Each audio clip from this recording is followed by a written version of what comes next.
Voilà, bonjour à tous. Bonjour, rebonjour à... Je dis bonjour à tous nos amis qui sont sur Skype, en Europe et ailleurs. Et puis, on bénit le Seigneur et j'ai quand même à cœur de vous, avant de passer à ce question avec ce cours biblique finalement, avec vos questions et puis les réponses, eh bien, j'ai vraiment à cœur tout d'abord de vous proposer à ceux qui ne sont pas membres dans l'œuvre de nous rejoindre, s'ils le souhaitent aussi, sur notre rencontre, avec les questions et puis les réponses. Pour ça, eh bien, vous écrivez simplement, si vous le souhaitez, vous qui n'êtes pas dans l'œuvre, et que vous souhaitez peut-être nous obtenir des réponses à partir de questions que vous poserez, eh bien, vous m'écrivez, vous connaissez mon adresse mail pour la plupart, et je vous la redis si vous voulez, c'est Angot, A-N-G-O-T, H-A-I-M, donc angotreim, @aol.com. Vous pouvez m'envoyer par mail vos questions et je me ferai un plaisir d'y répondre. On peut élargir un petit peu le spectre quand même au niveau de cette petite émission de questions-réponses. J'ai à cœur de vous bénir et j'ai aussi à cœur de vous donner une info que nous venons de recevoir en priant, du fait que nous ressentons tous dans l'œuvre une pression, pardonnez-moi, je bouge un peu, une pression très très forte en ce moment, à tel point que nous sommes à peu près à 80% dans l'œuvre, écrasés de fatigue, mais à un point inimaginable. Et donc nous nous sommes questionnés il y a quelques instants, nous avons prié tous ensemble dans l'œuvre, et via Skype, et nous avons demandé au Seigneur quelle était la cause. Et une des causes, je ne vous les dirai pas toutes, il y a des combats spirituels que nous menons dans l'œuvre, mais il y a aussi le fait que nous le ressentons, quelque chose de très lourd est en train de se préparer au niveau mondial, qui a quelque chose qui a trait au Covid.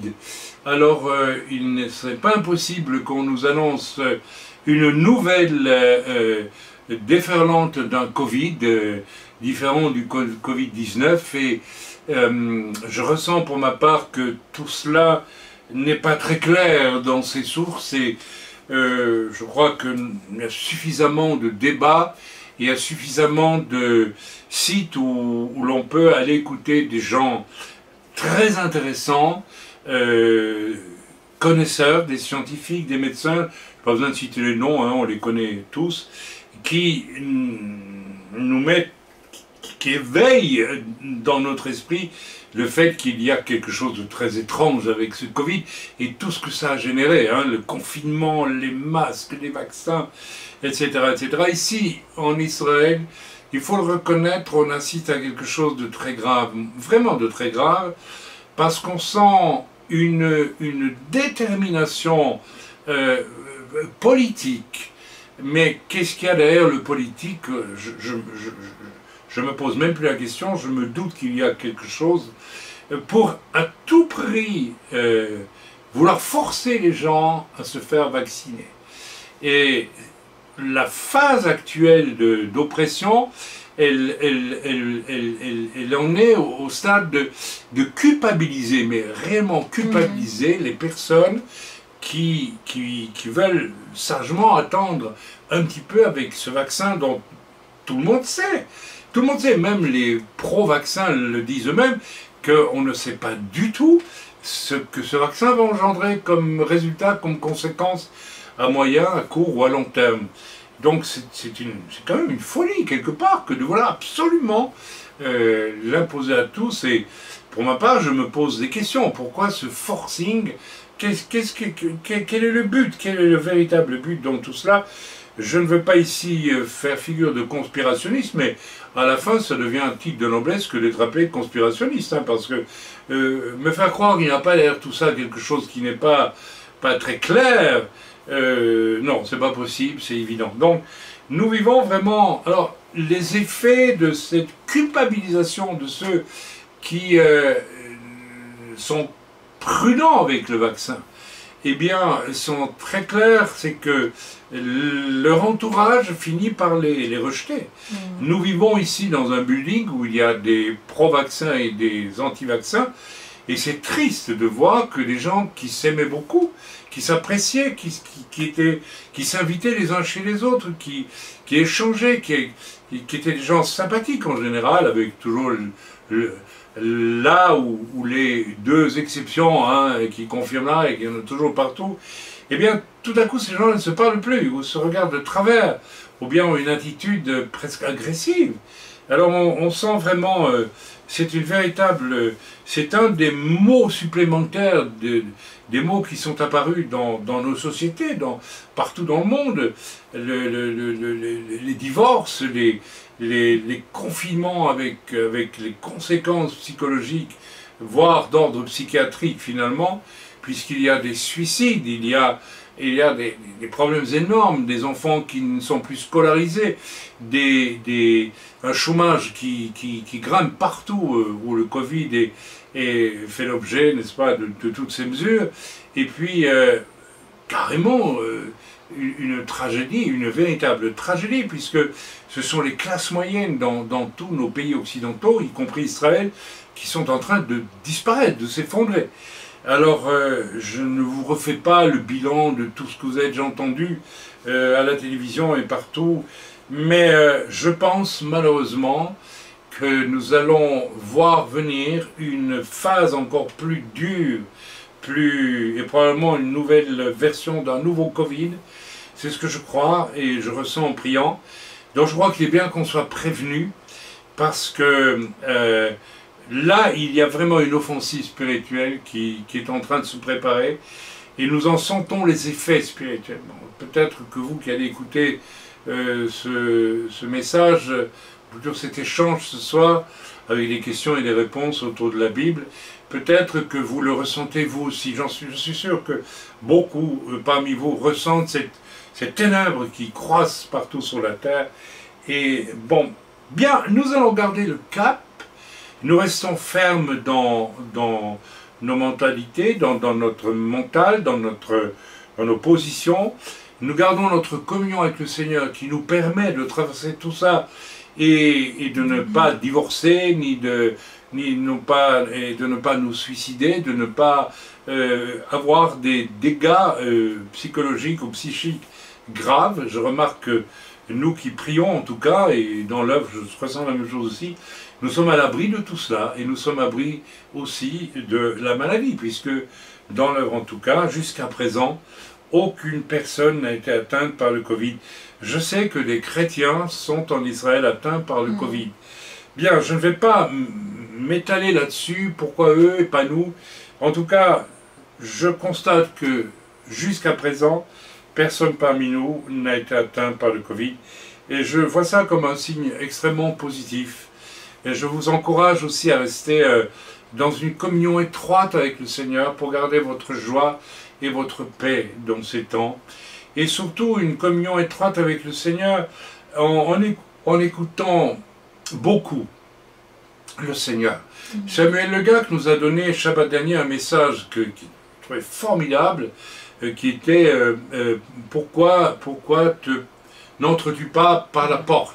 Alors attention, ce n'est pas un message banal, c'est un message formidable, et il suivait un autre message que moi j'ai donné, qui disait, je ne sais plus, j'ai oublié le titre, mais tout ça s'enchaîne, et j'aimerais que vous soyez attentifs au fait que lorsque Dieu parle maintenant, eh bien, on peut vraiment dire que Dieu parle, c'est-à-dire Dieu est en train de nous parler, de nous fortifier, de nous, à contrario de tout ce qu'on essaie de nous imposer de négatif pour nous limiter, Dieu est en train de nous apprendre à avancer encore plus loin dans la communion avec lui. Et dans la communion avec sa volonté, avec son vouloir, avec sa nature, avec son être en tant que Dieu. Prochainement, dès que je serai un peu reposé, je vais relâcher 2 ou 3 messages assez courts, mais très forts à ce niveau-là. Voilà, soyez bénis dans le nom de Yeshua, et nous allons aller dans nos questions de ce soir. je commence par une longue question de Samuel Le Gac. Voilà, j'ai une question sur un passage d'Exode 32, versets 7 à 14. Alors je vais le lire. L'Éternel dit à Moshe, va, descends, car ton peuple que tu as fait sortir du pays d'Égypte s'est corrompu. Ils se sont promptement écartés de la voie que je leur avais prescrite. On sait tous de quoi il s'agit, hein, c'est le veau d'or qu'ils sont en train de fabriquer et d'adorer dans la vallée. Ils se sont fait un veau en fonte. Ah non, c'est en fonte, pardon. Alors il faudra que je vérifie. Alors là, je suis surpris. Est-ce que tu peux lire dans ta Bible? C'est quel passage? C'est le passage de 32, Exode 32, verset 7 à 14. Alors, en fait, bon, c'est l'épisode du veau. Bon. Ils se sont prosternés devant lui et lui ont fait des sacrifices et ils ont dit, Israël, voilà, voici ton Dieu qui t'a fait sortir du pays d'Égypte. L'Éternel dit à Moshe, je vois que ce peuple est un peuple au cou raide. Maintenant laisse-moi, ma colère va s'enflammer contre eux et je les consumerai, c'est-à-dire je les détruirai, je les brûlerai, je les ferai disparaître. Mais je ferai de toi une grande nation. Moïse implora l'Éternel son Dieu et dit,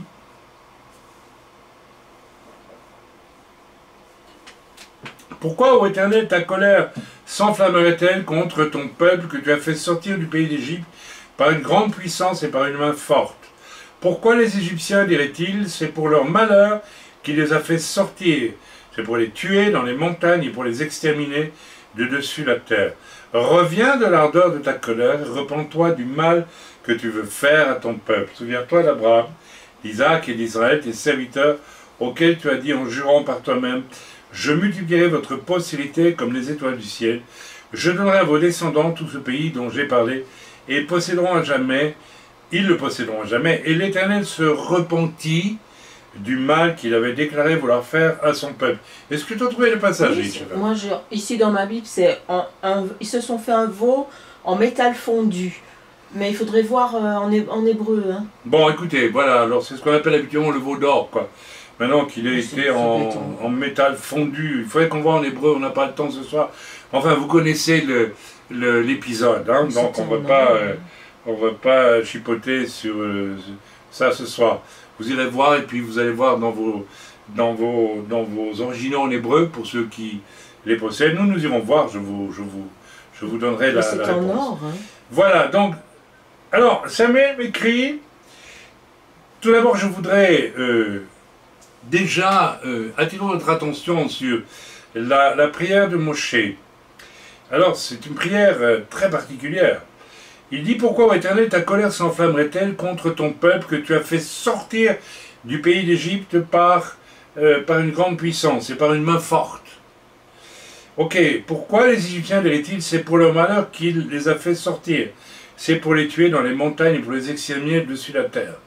Voilà, donc Moshe prie, et Moshe a cette pensée, si tu détruis le peuple d'Israël, maintenant, ce que tu veux faire, eh bien, les Égyptiens diront que tu les as fait sortir d'Égypte pour les détruire sur les montagnes dans le désert, et non pas pour les libérer, non pas pour en faire un peuple à ton service. Donc il y a un argument là qui est fort, qui est intéressant, et il s'agit de l'honneur de Dieu dont Moshe auquel Moshe fait appel. Bien, alors, je vais en venir à la question de Samuel. Dans un premier temps, je suis surpris, je ne sais pas pourquoi il est surpris d'ailleurs, mon frère, et émerveillé par le fait que l'Éternel ait changé d'avis suite à l'intercession de Moshe. Ceci m'encourage beaucoup à prier davantage. Alors, j'essaie un peu de décrypter ta pensée. Ça s'encourage à prier davantage. Tu n'as pas besoin de ça pour être encouragé à prier davantage. La prière est quelque chose, est une disposition que nous devons avoir, je dirais, sans motif presque, jour après jour, de toute façon. Donc, questionne-toi un petit peu sur ça. Et puis, tu dis que tu es surpris et émerveillé. Bon, d'accord, passons. La question donc Samuel est la suivante. Dieu a-t-il voulu mettre Moshe à l'épreuve en lui annonçant son intention au verset 10? Je relis donc le verset 10. Maintenant laisse-moi, ma colère va s'enflammer contre eux, je les consumerai, mais je ferai de toi une grande nation. Afin, dit Samuel, afin de voir la réaction de Moshe, et s'il aimait réellement le peuple qui lui avait confié. Eh bien non, c'est pas du tout pour ça que donc je relis ta question. Elle n'est pas bonne, ta question. Elle n'est pas bonne parce que tu dis, Dieu a-t-il voulu mettre Moshe à l'épreuve en lui annonçant son intention, voilà, de détruire le peuple d'Israël. En fait, tu dis, afin de voir la réaction de Moshe, et si Moshe aimait réellement le peuple qu'il lui avait confié. Il y a là quelque chose qui me dérange profondément. Non, pas du tout. Dieu avait tout simplement cette intention de détruire le peuple d'Israël et de faire de Moïse, qui avait une femme et des enfants, un peuple. De la même façon que Dieu, n'est-ce pas, a promis à Abraham une descendance, mais Moïse est un descendant d'Abraham aussi, et donc la promesse faite à Abraham aurait été accomplie. Non, et ta pensée me dérange, Samuel, car elle induit de la part de Dieu de la manipulation, n'est-ce pas? Parce que Dieu serait donc manipulateur. Il dirait, bon, je vais tester, je vais lui dire que je vais détruire le peuple d'Israël, mais c'est juste pour voir si il aime vraiment le peuple d'Israël. Il y a là quelque chose qui, franchement, me dérange. Je suis obligé de te dire, parce que Dieu sait que Moshe aime le peuple d'Israël. Si tu relis bien toute l'histoire, pour que Moshe ait pu aller faire ce qu'il a fait en allant défier Pharaon pour sortir le peuple d'Israël, pour, avec une patience infinie, vivre la nuit de Pessah, sortir, aller dans le désert, supporter ce peuple difficile et monter sur la montagne où il reçoit les tables de la loi, etc. C'est évident, c'est absolument évident que Moshe aimait le peuple d'Israël. Donc, ta question n'est pas bonne et elle induit quelque chose qui dérange, puisque elle induit que Dieu veut... ce serait une manipulation de la part de Dieu. Or, Dieu ne ment pas, Dieu ne fait pas des choses qu'il ne fera pas. Hein, si Yeshua a dit que votre oui soit oui, votre non soit non, dans le cœur de Dieu, il n'y a pas ce genre de... alors, bien sûr, on nous parle quelquefois du test de la foi, mais le test de la foi n'est pas un test, si vous voulez, c'est un test que Dieu nous fait vivre, parce que j'entends déjà dans mes oreilles ce que vous allez me dire avec le test de la foi. Le Seigneur veut, quand il parle du test de la foi, il ne veut pas savoir si vous avez la foi. Il veut faire grandir votre foi. Il veut la faire avancer, il veut la développer, il veut la purifier. C'est pas comme de l'or périssable, dit l'Écriture. Donc ce n'est pas la même chose. Donc ici tu ne peux pas dire, voilà, tu continues et tu dis, je me souviens aussi que tu nous enseignais que le Seigneur souhaite nous rendre tous participants de son royaume. Est-il question de cela ici? La démarche de l'Éternel au travers de cette phrase, dans le verset 10, était-elle d'exprimer son intention à Moshe afin de savoir ce qu'il pensait de cette sentence? Tu dis encore une fois la même chose. Non, Dieu ne donne pas cette sentence pour savoir ce que Moshe en penserait. Ton raisonnement est quand même assez charnel quelque part. Donc il faut que tu réfléchisses à... Je ne vois vraiment pas pourquoi Dieu aurait fait ça. Ça n'a pas de sens. L'Éternel aurait-il anéanti le peuple si Moshe n'avait rien répondu? Oui, il l'aurait anéanti. Absolument.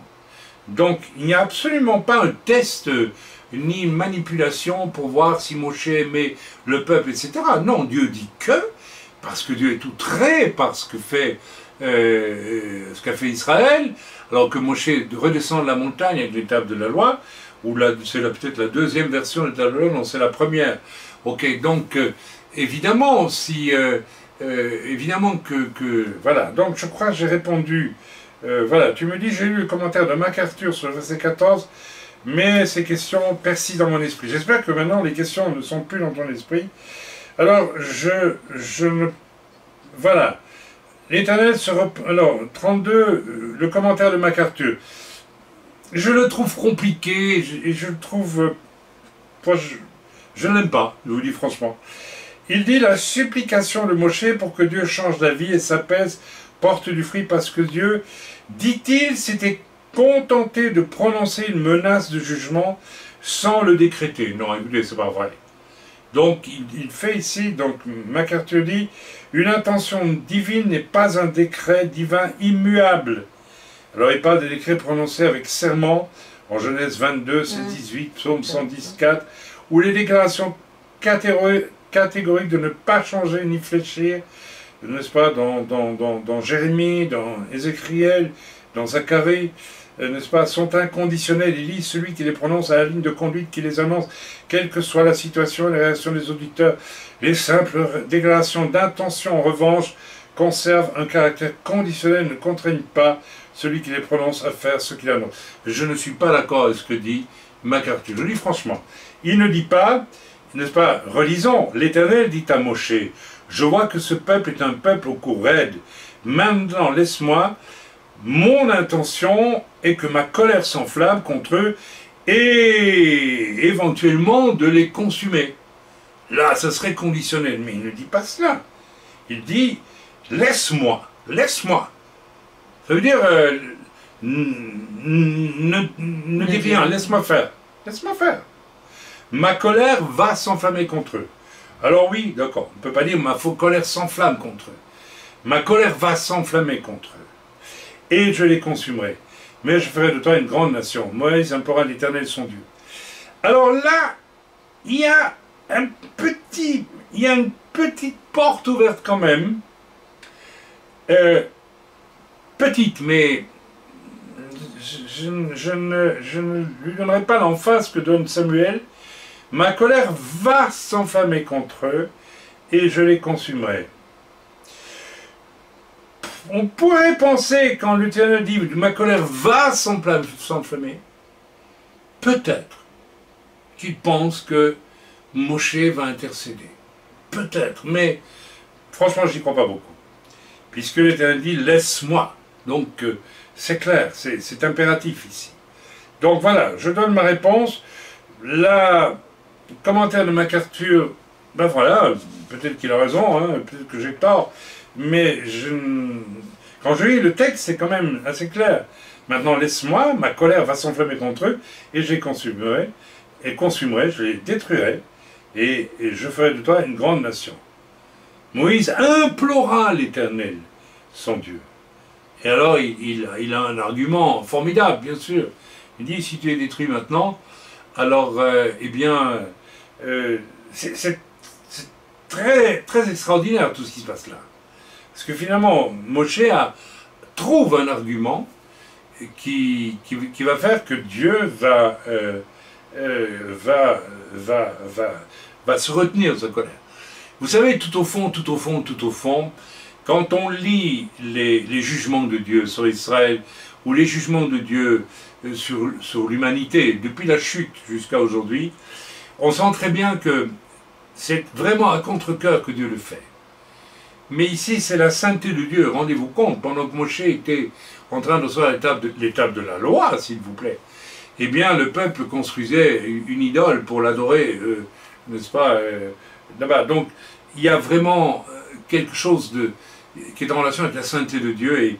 Et Dieu, on le sent, est un Dieu d'amour, certes, mais un Dieu qui aussi, voilà, par exemple, le déluge. Est-ce que Dieu pouvait faire autrement que de détruire toute la vie humaine et même animale sur la terre, si l'on s'en tient au récit biblique, sauf celle sauf la famille de Noé. J'oublie son nom, de Noé et de sa famille. Non, parce que sa sainteté ne le permettait pas. Donc, il y a un balancement constamment. Vous savez, quand on voit les promesses que Dieu donne à Israël, notamment aux tribus perdues du Nord, les fameux 10 tribus perdues, et j'écoutais un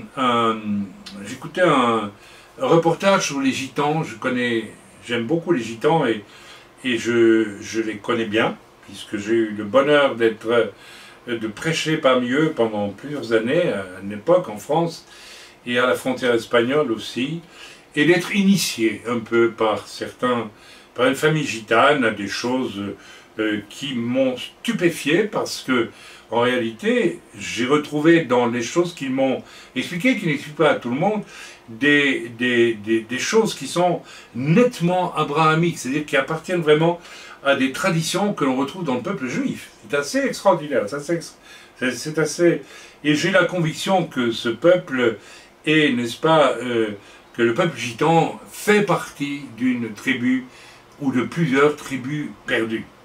Et c'est très intéressant parce que j'écoutais une vieille gitane qui ne sait ni lire ni écrire dans le film que j'ai regardé il y a 2 jours, et elle posait la question à un pasteur pentecôtiste gitan qui lit la Bible bien sûr, et lui dit: c'est évident que nous ne sommes pas venus seulement d'Inde, nous avons transité par l'Inde, mais nous avons des traditions qui nous font très proches du peuple juif finalement. Et le pasteur lui a dit: oui, c'est vrai.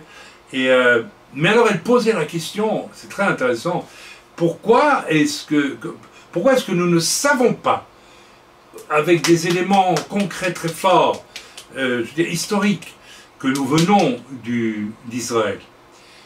Et j'ai pensé tout de suite à ce passage de l'Écriture lorsque Dieu dit aux tribus perdues, aux tribus qui vont devenir perdues: je vous rejette et je vous ferai même oublier d'où vous êtes venus. Vous perdrez la mémoire, vous serez noyés parmi les nations et vous oublierez même votre origine en quelque sorte. Il y a un passage de l'Écriture qui le dit. Et j'ai pensé à la question de... C'est les femmes qui disent: mais tu fais partie d'une tribu perdue et dans ton peuple il n'y a personne qui a la moindre trace de cette origine. De façon historique et concrète, mais prends courage, vieille gitane, qui a accepté le Seigneur, je pense, d'après ce que j'ai pu comprendre. Et puis un jour, le Dieu de tout Israël vous ramènera aussi ici en Israël pour vous donner une portion dans la terre d'Israël. Voilà, est-ce que j'ai répondu à ta question, Samuel? Oui, merci beaucoup. Ça va? Donc, ok. Oui, donc au verset 4, c'est clair que c'est de l'or, hein, le verset 4. Au verset 4, il est question... Oui, donc, Elisheva vient de faire une recherche. Plus haut, dans le verset 4, il est question d'un veau en or. Ouais. D'un animal en or. Ok. Voilà, mais c'est une question intéressante, hein, très intéressante. Mais quelqu'un a-t-il quelque chose à ajouter là-dessus ou pas? Ou non? Ça va? Oui. Bien. Moi, ce qui me dérangeait, c'est le côté Dieu tend un piège à Moshe, il y a un petit côté manipulateur, pas être très... Enfin, à mon avis, hein. Mais, et puis l'explication de MacArthur ne me convainc pas, je vous dis franchement. Donc chacun...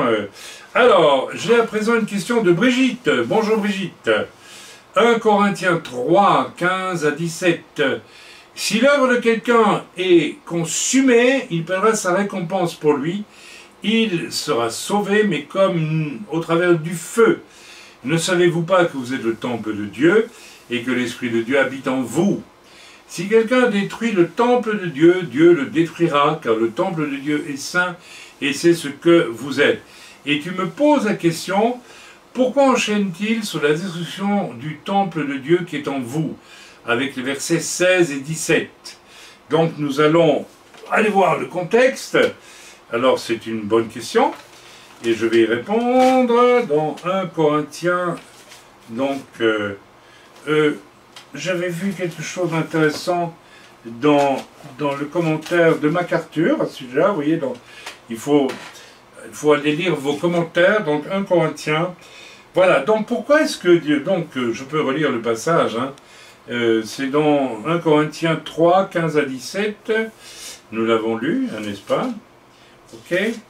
Donc c'est le fameux passage où le Seigneur nous dit, voilà, non, où Paul parle du fait qu'il a posé le fondement pour le travail apostolique qui est le sien, et il dit à ceux qui vont le suivre, ou ceux qui sont anciens dans les églises, ou les autres ministères qui vont visiter ces églises, donc, eh bien, de faire attention à la manière dont ils vont construire sur le fondement que Paul a établi. Amen. Car personne ne peut poser un autre fondement que celui qui a été posé, savoir Yeshua Mashiach, Jésus-Christ. Donc, Paul établit en tant qu'apôtre Jésus-Christ comme le fondement, en fait, de l'Église, des églises locales, et il prévient tous les ministères et les anciens sur place. En gros, les anciens et le pasteur sont souvent les ministères qui sont sédentaires, qui restent sur place, d'accord? Et les autres ministères, prophètes, évangélistes, docteurs, que je n'oublie, et prophètes, sont des ministères itinérants dans l'Église. Donc ils voyagent d'église en église. Je ne vais pas trop développer ça ce soir. J'en ai parlé pas mal déjà sur notre site, dans la formation en marchant. Allez revoir les enseignements là-dessus. Et voilà. Alors Paul dit, si quelqu'un bâtit sur ce fondement avec de l'or, de l'argent, des pierres précieuses, du bois, du foin, du chaume, l'œuvre de chacun sera manifestée. Donc, Paul dit, moi j'ai établi sur un fondement qui est Jésus-Christ, Yeshua Mashiach. Maintenant, vous qui allez continuer à travailler sur ce fondement, eh bien, vous pouvez construire avec de l'or, ça c'est ce qu'il y a de mieux, de l'argent, c'est déjà moins bien, des pierres précieuses, pas mal non plus, mais du bois, alors là, et du foin, du chaume, alors là, c'est encore pire, c'est du foin complètement, voilà, avec lequel on ne peut plus rien faire, tout simplement, puisque c'est du chaume. Eh bien, là, évidemment, Paul nous met en garde sur la façon dont nous allons construire. Et ceci, c'est un appel que Dieu lance à tous les enfants de Dieu qui vivent dans une église locale et de ce qu'ils y apportent. Donc attention à ce que nous apportons. Est-ce que c'est de l'or, de l'argent, des pierres précieuses, du bois, du foin ou du chaume? En tout cas, dit Paul, l'œuvre de chacun sera manifestée. L'œuvre de chacun, c'est-à-dire que dans le cadre de l'église locale, ou des églises locales, eh bien, ce que vous apportez sera manifesté. C'est-à-dire qu'on le verra, on le saura. Et, ma foi, tant mieux si c'est de l'or, mais si c'est du chaume, eh bien, le déshonneur est pour vous, n'est-ce pas? Si l'œuvre bâtie par quelqu'un sur le fondement subsiste, écoutez bien ce que Paul nous dit, il recevra une récompense. En d'autres mots, ce que tu apportes dans l'Église, quand elle a été établie par un apôtre, eh bien, si ça subsiste, si ça reste, si ça a une valeur, eh bien, tu recevras une récompense. Autrement dit, si ça ne subsiste pas, ben, tu n'auras pas de récompense. Si l'œuvre de quelqu'un est consumée, il perdra sa récompense pour lui, il sera sauvé, mais comme au travers du feu. Alors c'est très intéressant, hein, ici, ça signifie que ce que tu apportes dans l'Église, si ce n'est pas une œuvre valable, ça va être détruit. Ça va être détruit, tu vas perdre ta récompense, et pour lui, il sera sauvé, mais comme au travers du feu. Alors qu'est-ce que ça veut dire comme au travers du feu? Eh bien, au travers du jugement de Dieu sur tes œuvres. C'est de ça que ça parle. Donc c'est une espèce de... Tu es dans l'Église, et tu n'y apportes que du chaume, ou de la paille, ou peut-être du bois, alors bon, etc., mais pas de l'or, ni de l'argent, ni des pierres précieuses. Donc, ça sera... L'or, vous savez, quand on le passe par le feu, il se purifie même. Donc l'argent reste l'argent, il se purifie. Les pierres précieuses, je pense qu'elles ne brûlent pas, ça ne bouge pas. Par contre, tout le reste, ça peut brûler. Donc on pourrait rentrer dans... Elles peuvent éclater quand même. Elles peuvent éclater, me dit ma femme. Enfin bon, d'accord. Mais donc même on pourrait dire, pourquoi pas, que peut-être... les diamants, c'est la pierre précieuse, les pierres précieuses. Ah, mais il n'y a pas que les diamants, les pierres précieuses. Oui, toutes les pierres précieuses. Ok. Alors, on pourrait vraiment développer ici, qu'est-ce que peut représenter les pierres précieuses, qu'est-ce que peut représenter l'or, l'argent, le foin, le chaume, le bois. Je ne le ferai pas ce soir, parce que ça va nous lancer dans une étude biblique extrêmement riche et que je n'ai pas le temps de faire ce soir. Retenons donc simplement ceci. Et notre sœur Brigitte pose la question, concernant le verset 16. Ne savez-vous pas que vous êtes le temple de Dieu et que l'Esprit de Dieu habite en vous? Si quelqu'un détruit le temple de Dieu, Dieu le détruira, car le temple de Dieu est saint, et c'est ce que vous êtes. Alors, elle dit, pourquoi est-ce qu'il enchaîne avec ça? Pour aller bien, tout simplement, eh bien, vous êtes le temple de Dieu, et l'Esprit de Dieu habite en vous, et normalement, avec l'Esprit de Dieu qui habite en vous, je ne parle pas du baptême du Saint-Esprit, l'Esprit de Dieu qui habite en vous, vous ne pouvez qu'apporter de bonnes choses dans l'Église. Mais si vous apportez de mauvaises choses, vous détruisez, en fait, même votre maison intérieure, votre temple, d'une certaine façon. Et MacArthur ajoute quelque chose que je trouve intéressant. Ce passage constitue aussi un avertissement sévère, dit-il, et je suis d'accord avec lui, à l'intention de tous ceux qui voudraient entraver ou détruire l'édification de l'Église sur Christ. Alors là, c'est très fort. C'est très très fort parce que nous qui sommes dans l'Église, nous pouvons aussi vouloir entraver le développement de l'œuvre qui est fondée sur Christ.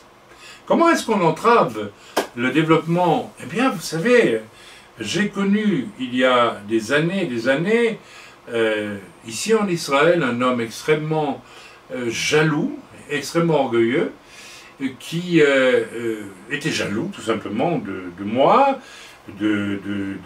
voilà, de ce que nous étions, de ce que nous vivions et qui ne vivait pas. Et donc il passait littéralement son temps à me déprécier pour briser mes relations, si possible, avec d'autres pasteurs, et il y est parvenu. N'est-ce pas? Il y a des gens comme ça, qu'est-ce que vous voulez? Eh bien, un jour ou l'autre, eh bien, il lui est arrivé un problème, puisque j'en ai déjà parlé, mais je ne vais pas rentrer dans le détail de tout cela. Il a été vraiment atteint par un problème très grave au niveau et foudroyant au niveau de sa santé. Et j'espère pour lui qu'il s'est repenti. Je ne le vois jamais. Je ne peux rien en dire, mais il y a aussi des gens qui passent leur temps à détruire, à vouloir mettre des bâtons dans les roues. N'est-ce pas? Paul s'est trouvé confronté à des faux apôtres qui voulaient lui mettre les bâtons dans les roues. Il a lutté pendant tout son ministère pour pouvoir défendre son appel.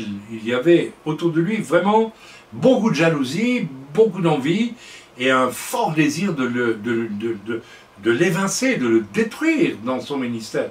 Et vous avez des gens aujourd'hui, j'en ai rencontré pas mal, j'en ai rencontré hélas pas mal, qui cherchent à vous mettre des bâtons dans les roues pour vous empêcher d'œuvrer légitimement comme vous devez le faire dans l'Église. Je ne rentre pas dans les détails ici, mais voilà. Si quelqu'un détruit le temple de Dieu, si quelqu'un s'attaque à l'Église, en fait, à travers un de ses membres, eh bien, d'une manière injuste, d'ailleurs, s'attaquer est toujours injuste, hein, si on a des problèmes, on les règle pacifiquement, avec douceur, avec amour, selon l'Écriture, et pas en attaquant, eh bien, Dieu le détruira, car le temple de Dieu est saint, c'est ce que vous êtes. Donc le Seigneur est en train de nous dire, si tu passes ton temps à vouloir détruire l'Église, en critiquant, en jugeant, en traquant, en calomniant, en inventant, en mentant. Il y a quelques jours, j'ai mis sur le site un avertissement à cause d'une dame qui a lancé le bruit, il y a quelques mois, que mon épouse et moi aurions, lors d'un passage chez elle il y a 20 ans, dérobé dérobé des choses personnelles. Est-ce que c'est une savonnette, c'est une brosse à dents, est-ce que c'est autre chose, je ne sais pas du tout sa cafetière, j'en sais rien. Et évidemment, c'est complètement faux, nous l'avons interpellé, et cette personne n'a pas voulu même répondre, parce qu'elle savait très bien que c'est un mensonge, mais elle m'a invectivé d'une façon horrible, tout en me menaçant encore de révéler des soi-disant choses sur moi, qu'à mon avis, elle invente ou qui n'existent pas. Alors, vous savez, ce genre de personnes existe, il faut le savoir. Eh bien, la parole est pour ces gens-là, celui qui détruit le temple de Dieu, l'Église de Dieu, à travers ses frères et ses sœurs, et Dieu le détruira, mes amis, car le temple de Dieu est saint. En d'autres mots, vous êtes le temple du Saint-Esprit, je suis le temple du Saint-Esprit, et pour Dieu nous sommes saints. Nous ne sommes absolument pas parfaits, ça c'est évident. Je lisais une merveilleuse petite brochure de Feu d'Éric Prise, que j'ai bien connu ici à Jérusalem, avant qu'il ne décède, une brochure sur les apôtres, et il disait une des erreurs de beaucoup de chrétiens, c'est de croire qu'un serviteur de Dieu n'a jamais est parfait. Il ne peut pas avoir des défauts, voilà, des défauts, voilà, etc. Eh bien, j'aimais bien ça parce que il y a aussi des personnes qui aiment trouver absolument des défauts au lieu d'essayer de prier plutôt pour vous soutenir. Ce genre de personne, eh bien, ma sœur Brigitte se condamne à être détruite elle-même. Donc, si vous avez fonctionné comme cela, si vous avez vraiment intentionnellement critiqué un frère, une sœur, un pasteur, qui que ce soit, pour le détruire, repentez-vous et prenons un temps devant Dieu avec ces choses, parce que malheureusement, je pourrais vous aligner déjà rien que pour moi pas mal d'exemples, et je dois aussi me placer devant Dieu et me demander si j'ai voulu moi aussi faire du tort à qui que ce soit un jour ou l'autre. Vous savez, ça va très vite, hein. Ne serait-ce que parce que l'on dénonce une chose, mais est-il bien de la dénoncer ou de ne pas la dénoncer? C'est voilà, donc l'essentiel c'est de savoir ce qu'on a dans le cœur. Mais l'Écriture nous met en garde, nous serons détruits si nous cherchons à détruire un frère, une sœur, des frères, des sœurs dans l'Église. Alors voilà, j'espère que j'ai répondu à ta question, Brigitte.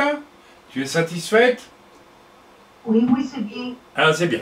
Donc, Attends, oh, pardon, excuse-moi. Moi, je le voyais trop comme... Je ne le voyais pas dans le contexte d'église. Je le voyais trop comme le temple du Saint-Esprit qui est en nous. Oui, oui, bien sûr. Oui, mais... Ça le mettre comme ça. Oui, mais il y a les deux, hein. En fait, il y a les deux. Hein. Il y a les deux. C'est-à-dire que nous sommes tous le temple du Saint-Esprit, donc si nous faisons du tort et nous empêchons un autre de construire paisiblement dans l'œuvre du Seigneur, dans la mesure où on apporte chacun quelque chose. Si par exemple dans une église, une personne est diacre ou diaconesse et fait un beau travail, et une autre personne devient jalouse et commence à insinuer auprès du pasteur que la personne n'est pas sérieuse, etc., etc., et que le pasteur est troublé, et qu'il commence à discuter avec la diaconesse ou le diacre, et que cela, finalement, pollue l'atmosphère, détruit le travail de la personne qui travaille bien, eh bien, c'est très grave. Or, ce genre de choses arrive, je dirais, régulièrement dans bien les églises. Donc, ne nous portons jamais contre qui que ce soit, et si nous avons quelque chose à dire à quelqu'un, si nous avons vu un péché, rappelons-nous toujours qu'il y a la parole de Dieu qui dit, si tu vois ton frère ou ta soeur qui pêche, va et reprends-le, etc., etc. Vous connaissez tous ce passage. Donc ici, faisons très attention de respecter infiniment les autres dans le contexte de l'Église. Ils sont aussi le temple du Saint-Esprit. D'accord? Chacun d'entre vous est le temple du Saint-Esprit. Moi, je suis le temple du Saint-Esprit. Ok, je pense que j'ai répondu à la question. Chantal Chevrolet. Alors, Chantal, elle a toujours des questions très sentimentales. Hein? Alors, je vais lire. Dieu envoie Moshe, selon Exode 3, verset 10, « Maintenant va, je t'enverrai auprès de Pharaon, et tu feras sortir d'Égypte mon peuple, les enfants d'Israël. » Alors tu poses ensuite la question, pourquoi donc en Exode 4, verset 24, Dieu veut le faire mourir? Donc Dieu veut faire mourir, en Exode 4, verset 24, veut faire mourir Moshe. Pendant le voyage, donc le voyage qu'il prend pour aller en Égypte, et où Moïse passe la nuit. L'Éternel l'attaqua et voulut le faire mourir. Et tu dis toi, bien sûr, c'est contradictoire, car si Moïse meurt, il ne peut pas libérer le peuple. Bien. Alors, Dans les commentaires, il est écrit que c'est à cause de la circoncision. En jugé d'après la soudaine et prompte circoncision de son fils, donc l'épouse de Moshe comprit que le danger qui planait sur la vie de son mari était intimement lié au fait que la famille ne portait pas le signe de l'alliance donnée à Abraham pour tous ses descendants. Donc tu retiens bien que Dieu avait donné un signe à Abraham pour tous ses descendants. Donc Moshe était au courant de cela. Et c'est pour ça que Dieu va vouloir le tuer. Pourquoi? Tout simplement parce que Moïse savait très bien qu'il devait être circoncis, et il n'était pas. Donc, finalement, il ne l'a pas tué, puisque très rapidement, il a... Donc, tout simplement, eh bien, Moïse savait qu'il devait être circoncis, et il ne l'a pas fait. Il a été négligent. Vous savez, avec Dieu, Samuel nous a donné un message qui est très intéressant. Il lui dit, il faut pas rester sur la porte, il faut rentrer dans la porte. Il faut rentrer dans l'œuvre que le Seigneur a prévue pour nous. Alors elle est différente pour chacun d'entre nous. Mais une fois qu'on commence, alors c'est très intéressant parce que ça chevauche la question de Brigitte, tout ça. Une fois qu'on commence à faire l'œuvre du Seigneur, on doit la faire avec beaucoup de sainteté, et beaucoup de prudence, et beaucoup de sagesse aussi. Et beaucoup d'obéissance. Or là, Moshe, il n'a pas obéi. Okay. Donc, ceci nous renvoie à un constat parfois un peu difficile à admettre, parce que nous voyons Moïse comme parfait, mais Moïse n'est pas parfait. Moïse est le plus patient de tous les prophètes d'Israël. C'est un homme rempli d'amour et de patience, mais il n'est pas parfait. Il n'est pas parfait. La preuve, c'est que il ne pourra pas rentrer dans la terre promise parce qu'il va se fâcher à cause du peuple hébreu. Et donc, vous voyez, il n'est pas parfait. On va dire, oh là là, mais pour une fois qu'il se met en colère, eh bien, il n'est pas parfait. Nous aussi, on se met en colère, parfois, c'est pas bien. Donc, on n'est pas parfait. Mais Moshe non plus n'était pas parfait. Donc, voilà, ça c'est pour te faire comprendre quelque chose. C'est que Moïse savait très bien qu'il devait être circoncis. C'est son fils. Parce qu'il est un descendant d'Abraham aussi. Ok? Mais ça nous renvoie à un constat qu'il faut bien accepter et qui est difficile à admettre pour beaucoup parce que Moshe, vous parlez de Moshe Rabbeinu aux Juifs, c'est presque Dieu. Hein? C'est plus Dieu que Dieu lui-même. Mais Moshe n'est pas parfait, c'est un homme, c'est quand même un homme. La preuve, si vous lisez plusieurs passages, voilà. Donc, savoir qu'un serviteur de Dieu peut avoir des faiblesses, des imperfections, et il y a aussi quelque chose qu'il faut retirer de ceci, que l'envoi de quelqu'un dans le service du Seigneur se fait à certains égards par étapes, Alors cette étape-là, elle aurait dû être franchie par Moshe. Il a raté, il n'avait pas franchi, il aurait dû. Et l'appel pour faire l'œuvre du Seigneur, donc ici il est en route pour aller en Égypte. Mais on voit que pendant sa route, il va tâtonner et il va devoir être préparé par l'Éternel lui-même pour cette œuvre. Et vous vous rendez compte que Moshe est loin d'être parfait parce qu'il avoue sans arrêt sa faiblesse et son imperfection. Il va avouer sa timidité. C'est pas glorieux pour un envoyé de Dieu. Hein? Alors on va lire ensemble Exode 3, verset 11. Voilà. Moshe dit à Dieu, donc Dieu l'a envoyé, hein, qui suis-je pour aller vers Pharaon et pour faire sortir d'Égypte les enfants d'Israël? Bon, alors on pourrait dire là il est humble. Non. Il dit moi je suis nul, hein. Je suis absolument nul. Qu'est-ce que je suis moi? Je suis vraiment rien du tout. À l'époque il n'est plus prince d'Égypte depuis 40 ans. Hein. Il est devenu un berger avec son beau-père et son épouse, etc. Et Dieu lui dit je serai avec toi et ceci sera pour toi le signe que c'est moi qui t'envoie quand tu auras fait sortir d'Égypte le peuple, vous servirez Dieu sur cette montagne. Voilà. Alors ça continue. Verset 13. Moshe dit à Dieu, et vous voulez lire tout le passage jusqu'au chapitre 4 et verset 10, ce ne sont que il démontre, il est plein de doutes et d'imperfections par rapport à l'appel de Dieu. J'irai donc vers les enfants d'Israël et je leur dirai, le Dieu de vos pères m'envoie vers vous. Mais s'ils me demandent quel est son nom, que leur répondrai-je? Dieu dit à Moïse, je suis celui qui suis. Et vous voyez, il n'a pas tout le logiciel là. Il lui manque beaucoup de choses. Et il demande à Dieu. Et vous pouvez continuer toute la lecture, je ne vais pas tout lire, hein, parce que tout le reste du chapitre 3. Et voici, ok. Alors, chapitre 4, verset 1er, commence. Moïse répondit à Dieu et dit, voici, ils ne me croiront point, et ils n'écouteront point ma voix, mais ils diront, l'Éternel ne t'est point apparu. Vous voyez, il est rempli de doutes et de timidité, Moïse. Mais oui, absolument. Voilà. Alors, l'Éternel lui dit, qu'y a-t-il dans ta main? Il répondit, une verge. L'Éternel dit, jette-la par terre. Et la jeta par terre, elle devint un serpent. Vous connaissez la suite. Donc, vous voyez que Dieu doit... Voilà. Puis ça continue, hein. Mets ta main dans ton sein, verset 6. Il mit sa main dans son sein, puis il la retirait. Voici sa main était couverte de lèpre, blanche comme la neige. L'Éternel dit, remets ta main. Voilà. Parce qu'il... voilà. Parce qu'il doute aussi de la puissance de Dieu. Voilà. Peut-être qu'il est un peu encore dans une pensée un peu charnelle, disant, mais c'est ma puissance ou c'est la puissance de Dieu qui va intervenir. Alors Dieu lui fait faire toutes sortes de tests là.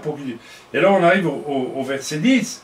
Moïse dit à l'Éternel, il continue, hein. Ah Seigneur, je ne suis pas un homme qui ait la parole facile. En plus il dit, je parle pas facilement. Hein. Voilà. Et ce n'est ni d'hier, ni d'avant-hier, ni même depuis que tu parles à ton serviteur, car j'ai la bouche et la langue embarrassées. L'Éternel lui dit, qui a fait la bouche de l'homme et qui rend muet ou sourd, voyant ou aveugle. N'est-ce pas moi, l'Éternel? Va donc, je serai avec ta bouche, et t'enseignerai ce que tu auras à dire. Moshe dit, ah Seigneur, envoie qui tu voudras envoyer, mais pas moi, sous-entendu. Vous voyez, il est terrible. Il est terrible, notre Moshe, là. Là, on voit l'homme Moshe, il faut lire ça aux gens qui idolâtrent Moshe. Il est plein de fragilité, il n'est pas sûr de lui. Alors la colère de l'Éternel s'enflamma contre Moshe. Il se met en colère, Dieu, il dit, mais n'est-il pas ton frère Aaron, le Lévite? Puisque tu ne veux pas causer, ben j'utiliserai ton frère. Alors voilà, je sais qu'il parlera facilement, le voici lui-même, etc., etc. Donc voilà, tout ça c'est pour montrer que Moshe n'est pas du tout si sûr de ça, il est très faillible. Donc, voilà. Donc, quand Dieu envoie Moïse, il sait que les enfants de Moïse ne sont pas circoncis. Dieu, alors tu poses la question, je lis exprès parce que ça m'a fait sourire. Dieu a beaucoup parlé à Moïse. Pourquoi ne pas lui avoir dit qu'il devait être circoncis? Mais il le savait, tout simplement. Hein? Il le savait. C'est comme si tu mets ta soupe sur le réchaud chez toi, et puis tu viens reprocher à Dieu de ne pas t'avoir dit que ta soupe est en train de brûler. Mais tu le sais qu'elle brûle puisqu'elle est sur le réchaud. Donc, là encore, vous devez... Bon, là je comprends. Hein, vous devez quand même essayer un peu d'essayer par vous-même de creuser un peu la question. Ben, Moshe, en fait, il le savait parce qu'il était un descendant d'Abraham. Ok, donc il n'y a pas d'ambiguïté. Ça va, est-ce que ma réponse t'a satisfait? Oui ou pas? Merci. Alors c'est très bien. Voilà, alors tu as une autre question.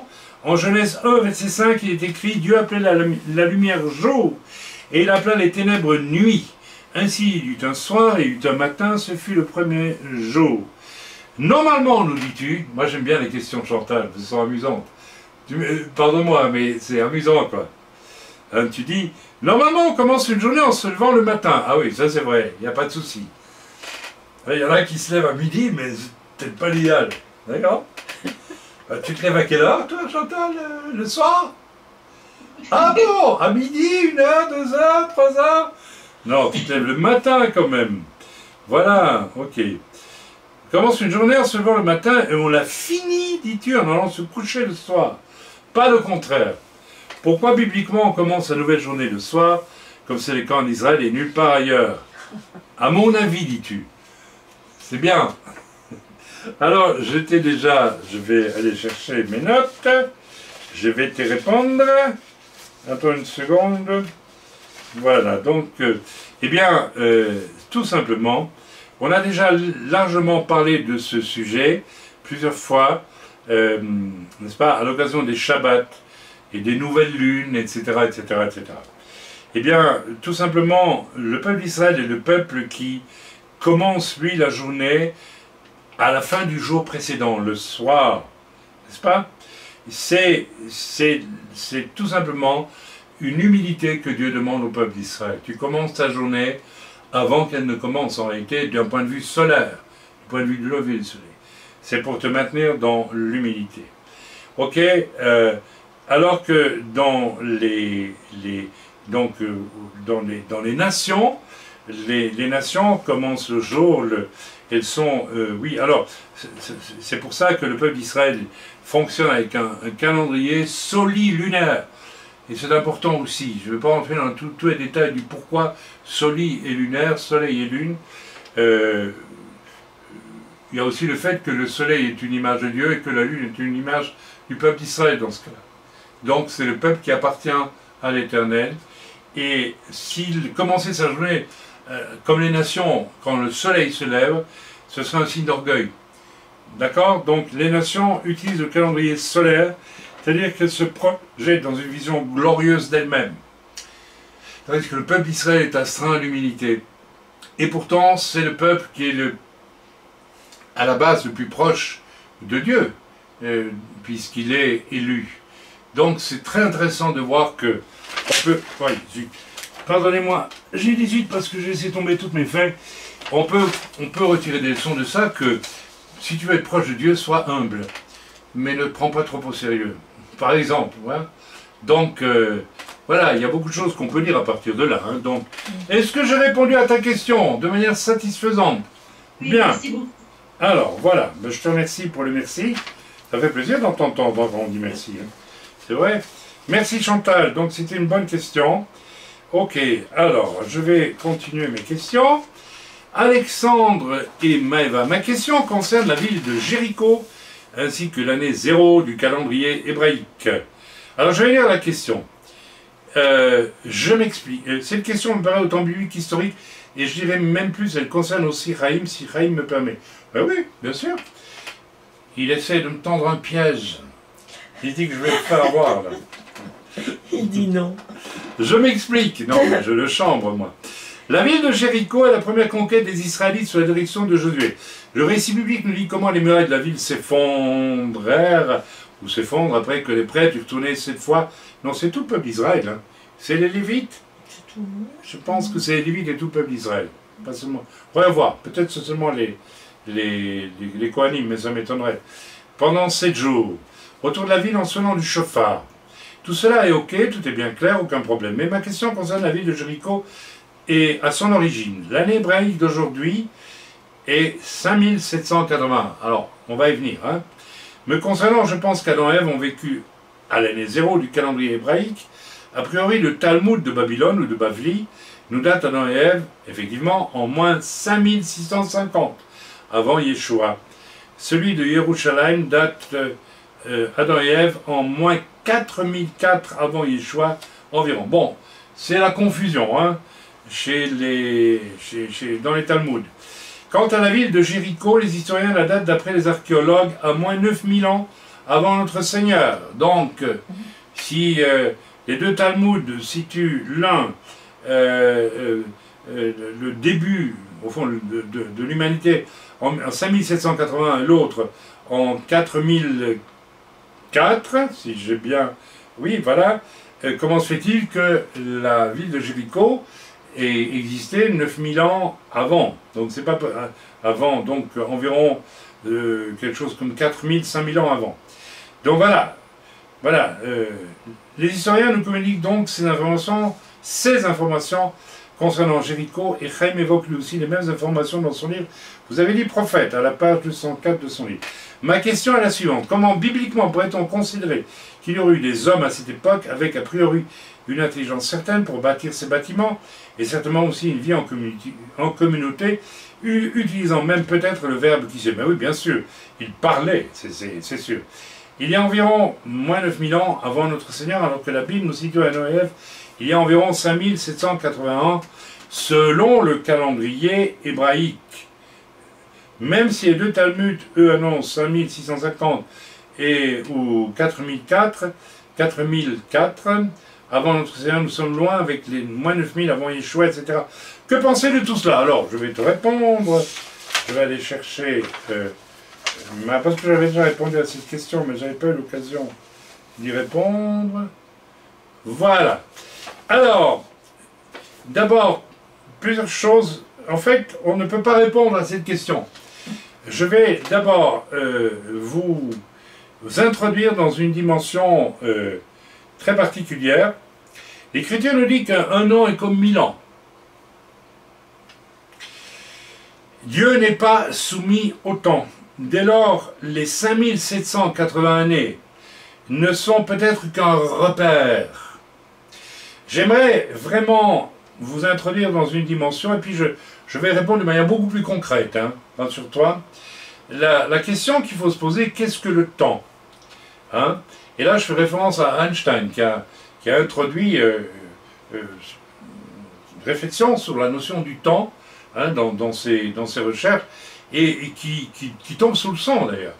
Donc, il y a deux réponses pour qu'est-ce que le temps. Il y a ce qu'on appelle le temps relatif, qui n'existe pas. C'est-à-dire, je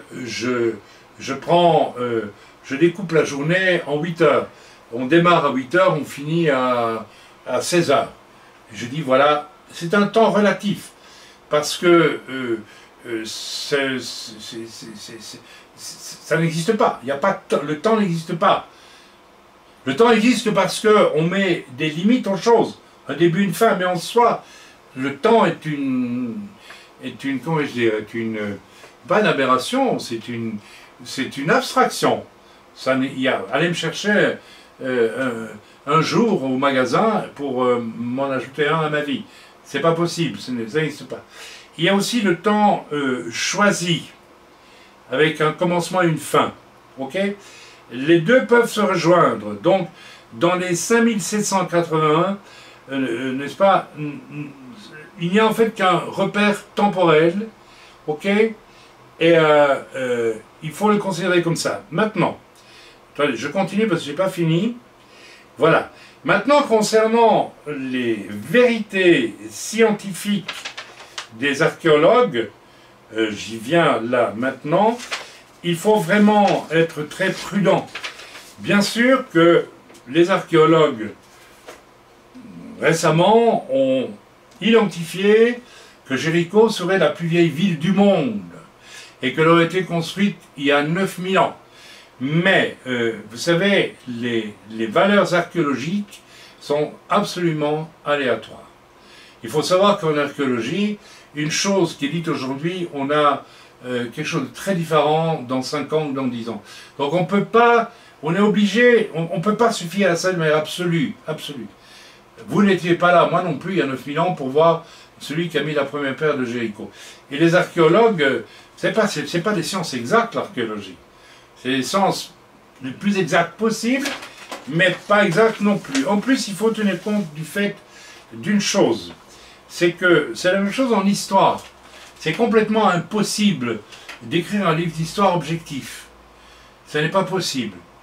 C'est absolument impossible. Moi, les livres d'histoire sont tous faux, d'une certaine façon. Pourquoi? Parce que les livres d'histoire, encore plus que dans le domaine de l'archéologie, sont soumis à l'idéologie de la personne qui écrit son livre d'histoire. Ok, si je suis plutôt de droite, je vais écrire l'histoire d'une certaine façon. Si je suis de gauche, je vais écrire l'histoire, je vais avoir tendance à plutôt l'écrire d'une autre façon. Vous m'avez compris. Maintenant, pour l'archéologie en Israël, c'est la même chose. Vous avez des archéologues qui ne se contentent pas d'archéologiser, de faire des recherches, simplement en essayant de dater les choses selon les bases de connaissances qu'ils ont, mais qui peuvent avoir tendance à vouloir amener une influence idéologique. Par exemple, les archéologues qui ne croient pas en Dieu vont essayer ils vont avoir tendance à vouloir trouver des choses qui mettent en doute ce que dit la Bible. Vous voyez ce que je veux dire? Ceux qui croient en Dieu ne vont peut-être pas essayer de trouver des choses qui prouvent que la Bible a raison, ils vont les trouver. Mais on a ce débat constamment en Israël, entre archéologues.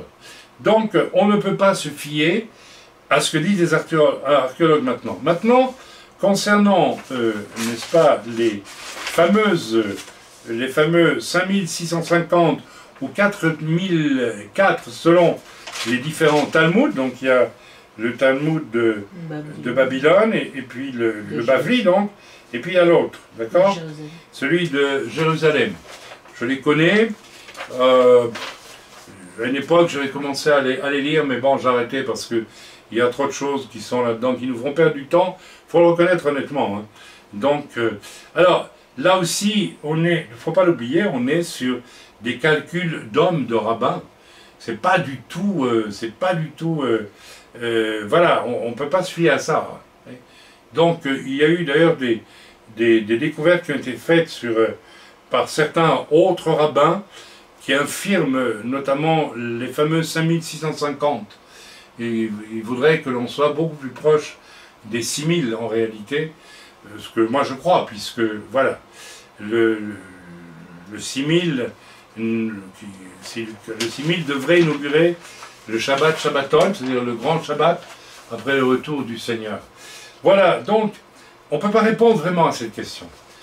Honnêtement, il n'y a personne qui peut vraiment répondre à ça, parce que d'une part, les affirmations archéologiques ne sont pas suffisamment étayées quand même quelque part, ou alors elles sont tendancieuses, ou alors elles peuvent être modifiées dans 15 jours, ou dans un an, ou dans 10 ans, je ne sais pas, et les calculs des rabbins sont des calculs d'hommes, et ne sont pas fiables non plus.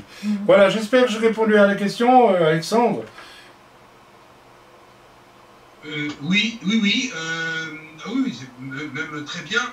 Après, la seule dernière petite question, donc automatiquement, on est obligé de considérer que Adam et Ève sont avant la construction de Jéricho, de ces bâtiments qu'on a forcément. Probablement, oui. Bah oui. Autrement, Dieu n'aurait pas fait naître Adam et Ève après la construction de Jéricho. Donc, il est probable. Vous savez, il y a des archéologues qui ont soutenu, il y a une dizaine d'années, je pense, qui n'avaient pas trouvé les murailles tombées de Jéricho quand ils ont fait les fouilles.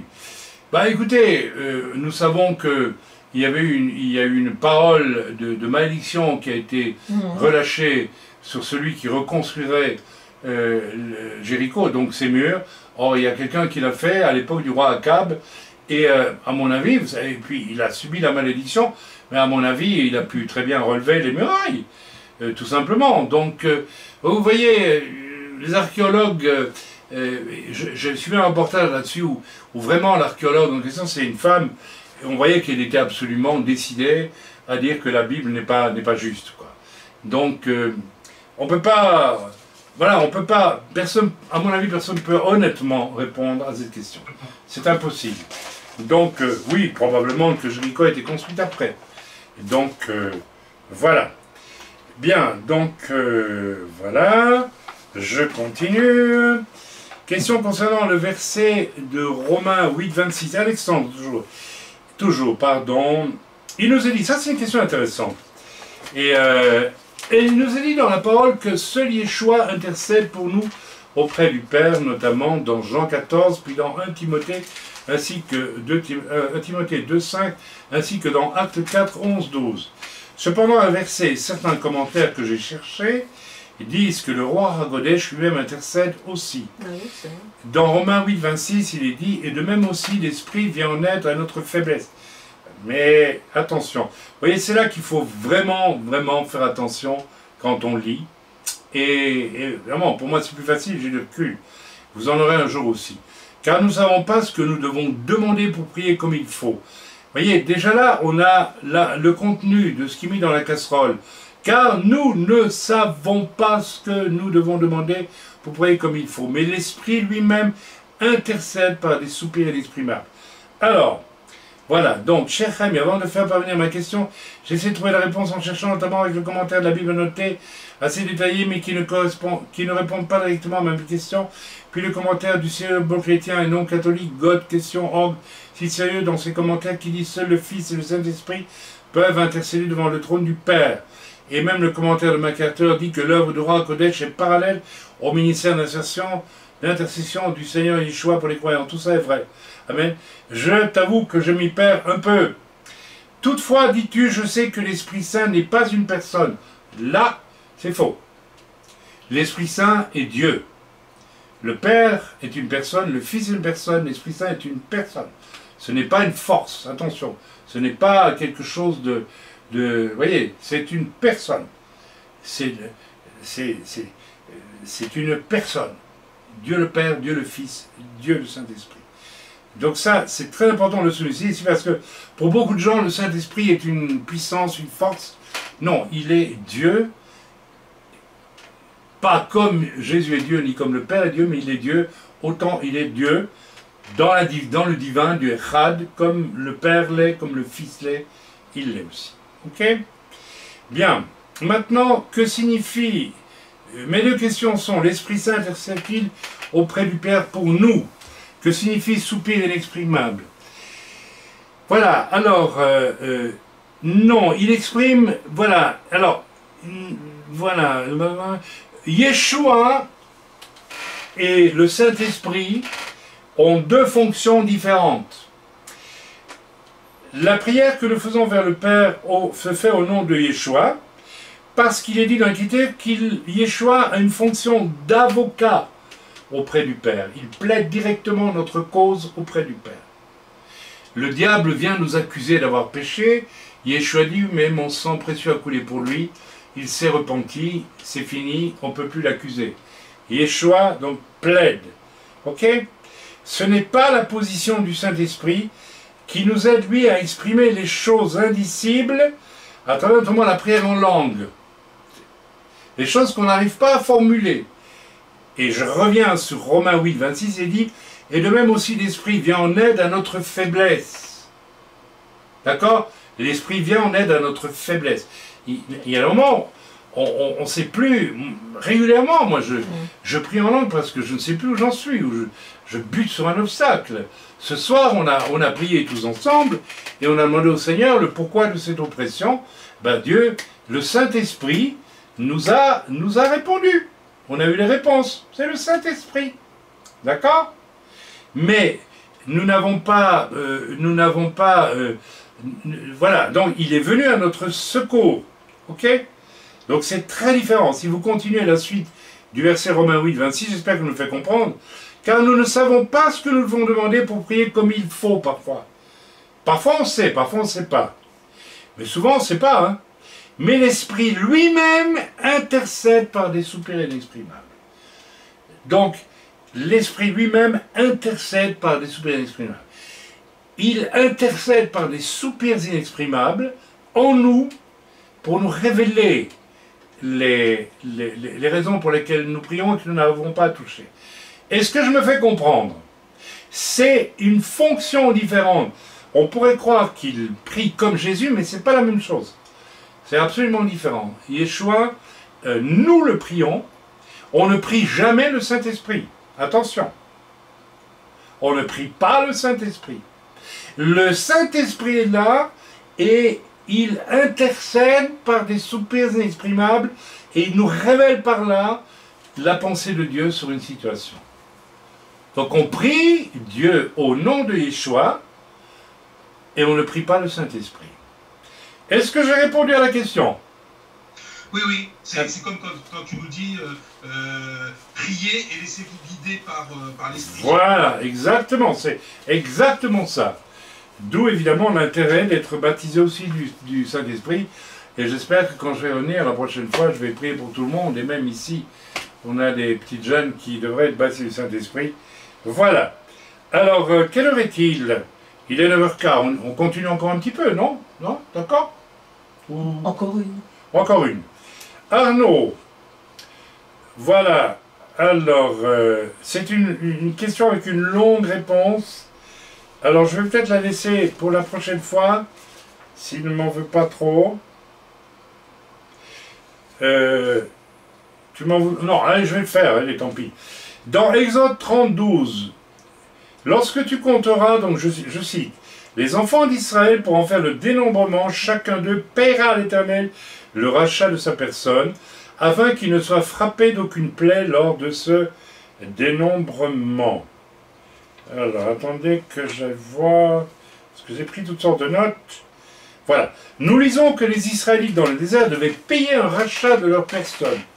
Ma question est pourquoi Dieu leur a demandé de payer un rachat de leur personne. C'est une question très intéressante, d'autant plus que peut-être que je vais prêcher ce Shabbat, et vous allez voir que ça va recouper le message de ta question, recoupe le message. Alors, voilà. La première chose, c'est que c'est Moïse qui va faire un recensement des enfants d'Israël. D'accord? Et chacun devra payer à l'Éternel le rachat de sa personne, afin, dit l'Écriture, qu'il ne soit frappé d'aucune plaie lors de ce dénombrement.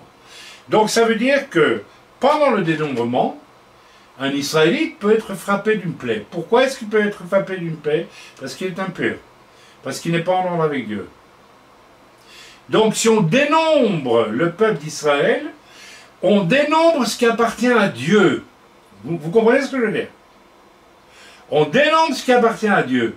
Et si moi, je fais partie du peuple d'Israël à ce moment-là, et que Dieu, je dis moi aussi j'en fais partie, mais que je suis dans le péché, eh bien, ils y étaient pour la plupart, parce qu'on est tous pécheurs, eh bien, il pouvait m'arriver des bricoles. Parce que le recensement est une chose sainte. Ce n'est pas recenser le peuple d'Israël pour lui. Ce n'est pas un recensement comme on en fait en France ou en Suisse ou en Belgique ou où vous voulez, pour savoir qu'il y a autant d'habitants, nanana, et puis c'est tout. Pour savoir comment on paye des impôts. C'est pas comment on va organiser le paiement des impôts. Non, c'est le dénombrement d'un peuple qui appartient à Dieu. Ok? Donc c'est très important.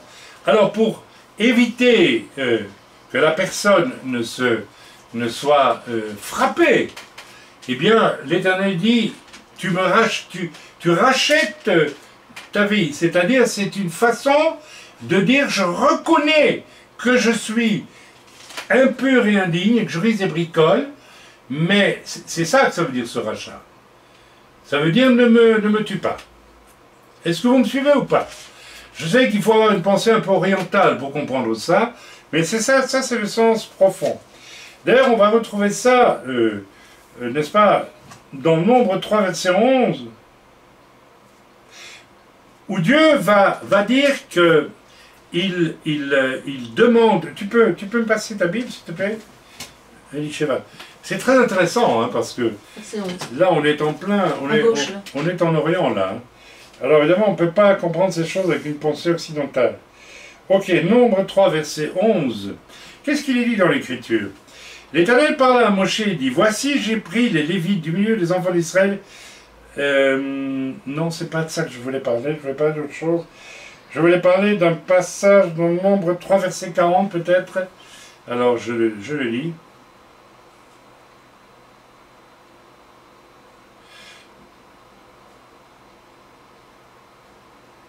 Voilà, on a de nouveau ce dénombrement, n'est-ce pas, dans Nombre 3, verset 11, et on a de nouveau dans... Et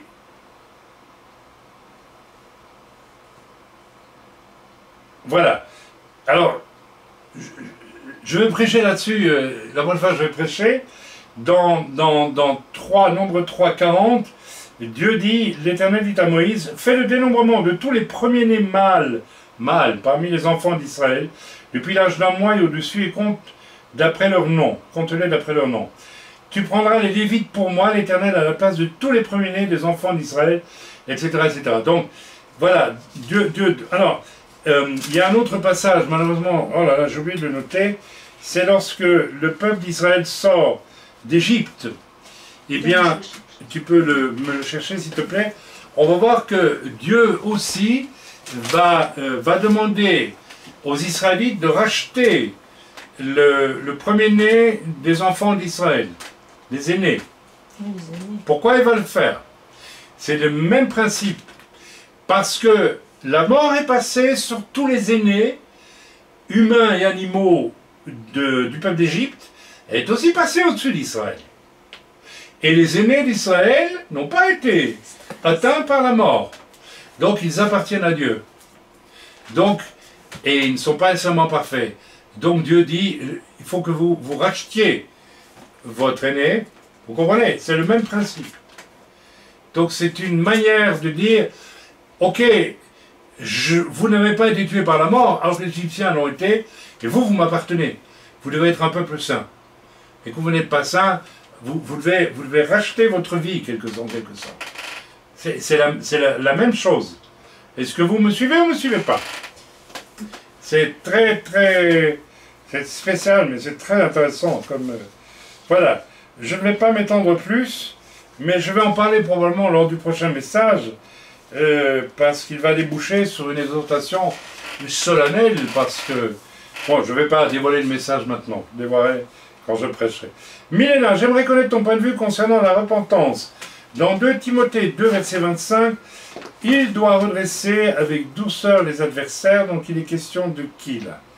Du pasteur ou du frère ou du serviteur, j'imagine, dans l'espérance que Dieu leur donnera la repentance pour arriver à la connaissance de la vérité.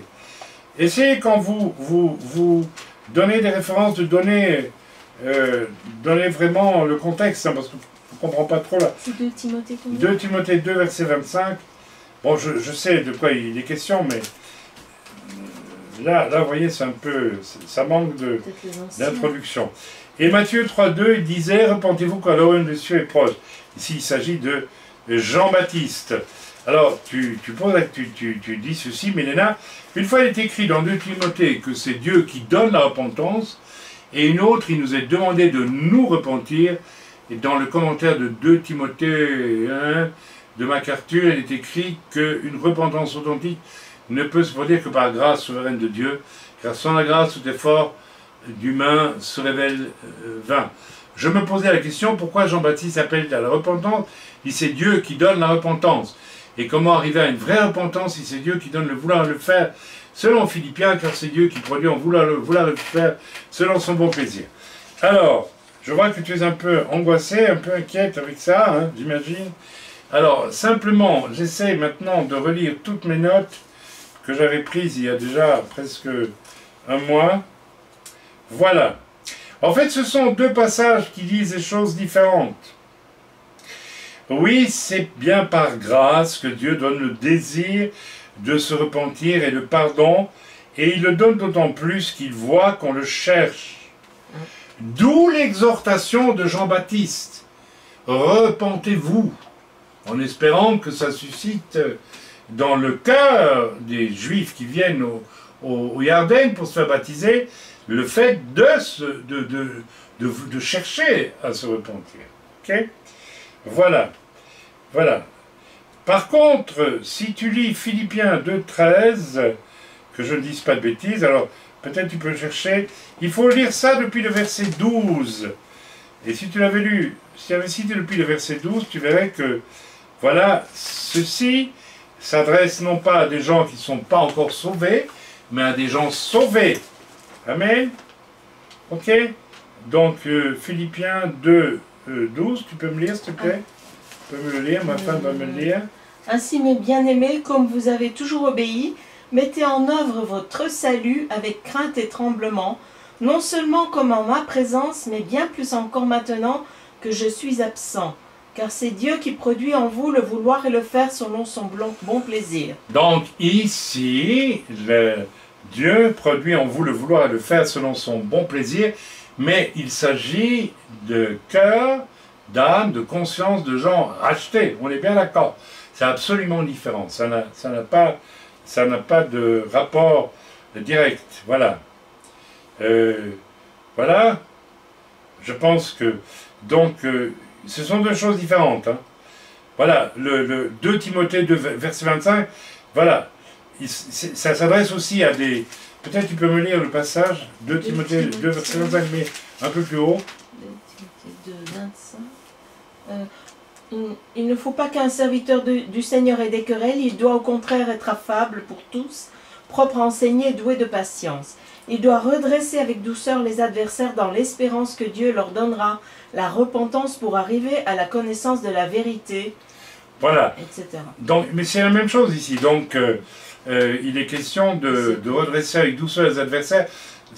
Apparemment, ça peut être dans l'église, ça peut être les adversaires hors de l'église. Ok? Donc, c'est pas du tout. C'est pas en opposition. Tu as compris, hein? Ok? Donc, le passage de Jean-Baptiste, c'est au contraire, Jean-Baptiste exhorte les gens à se repentir. En fait, il les exhorte à avoir le désir de se repentir. Voilà, il n'y a pas de repentance sans d'abord le désir de se repentir. Donc, c'est pas du tout contradictoire. Voilà, j'ai encore des questions, mais on va peut-être les mettre pour la prochaine fois. J'ai une question de Shoshana et j'ai une question de Sarah. Alors, je vais peut-être les faire rapidement, comme ça, j'aurais fait, je crois. Puis j'avais encore j'ai une question de Marlène, mais comme elle n'est pas là, je réserverai ça pour une autre fois. Et j'ai encore une question d'Elisheva Goël, mais là on le fera. Alors écoute, on va peut-être s'arrêter maintenant, Oui. et on reprendra ça une autre fois. Shoshana, à la fin de 1 Pierre 1, verset 10 à 12, tu as bien compris, je peux te dire. Donc, je vais peut-être pas... Tu n'as qu'à relire ta question, mais je la relirai la prochaine fois. Et Sarah, voilà, je répondrai à ta question la prochaine fois aussi. On est d'accord, on fait comme ça? Donc, on va rester là pour notre question. Il y a des questions intéressantes. Et puis, voilà. Donc, s'il vous plaît, n'hésitez pas à m'en envoyer de nouvelles. Parce que je vois quand même que sur le site, les gens viennent écouter les questions-réponses. Hein. Ça intéresse pas mal de chrétiens. Enfin, ça intéresse des chrétiens. Pas des milliers, mais quand même. Donc, ça vaut la peine. Voilà. Je vous salue dans le bon nom d'Yeshua et je vous exhorte tous à prier vraiment. Nous entrons dans une nouvelle phase d'oppression démoniaque sur la terre et à mon avis, c'est à travers une nouvelle manifestation du Covid. Et voilà, donc si vous avez eu connaissance du plan que j'ai diffusé par Internet et sur notre site du calendrier de l'OMS 2021, d'après un livre écrit en 1960 par la CIA et qui a été divulgué, eh bien, nous voyons qu'en mars, il est prévu une nouvelle infection avec le Covid-21 qui serait lancé, n'est-ce pas, et qui serait un Covid encore plus dangereux et plus mortel que le 19. Voilà, donc avril, hôpitaux encombrés, vaccins disponibles partout, et beaucoup de vaccinations, etc., etc. Donc il semblerait que nous arrivions à la fin de février, que nous allons entrer dans mars. Nous verrons si ce calendrier de l'OMS était une faribole ou pas. Nous allons voir, mais en tout cas, ce qui est certain, c'est que la pression spirituelle est très forte et je vous demande à tous de prier, de rester unis. Fêtez votre Purim, chacun dans vos groupes. Déguisez-vous le plus possible. Allez-y à fond. Et puis, alors pour la lecture de la Megillah, c'est très simple. Hein. Il y a le premier qui commence lit 10 versets, le suivant 10 versets, et le suivant 10 versets, et on tourne comme ça, d'accord? Donc tout le monde participe à la lecture. Essayez de vous regrouper le plus possible. Et nous, ici, ben, on le fera à Jérusalem aussi. Hein. Donc on sera avec vous, mais on ne va pas le faire par Skype, parce que ce serait vraiment très compliqué. Donc, Purim Sameach, les Koulam, bah, c'est pas encore Shabbat Shalom, c'est un peu trop quand même, mais Shavua Tov, les Koulam, et puis on se voit bientôt. Je vous quitte, je parle de mes amis qui sont sur Skype, bien avec beaucoup de regrets et chaque fois beaucoup de chagrin. J'ai pas envie de vous quitter, mais enfin il faut bien qu'on se quitte. Alors je vous embrasse tous dans le nom de Yeshua. Amen.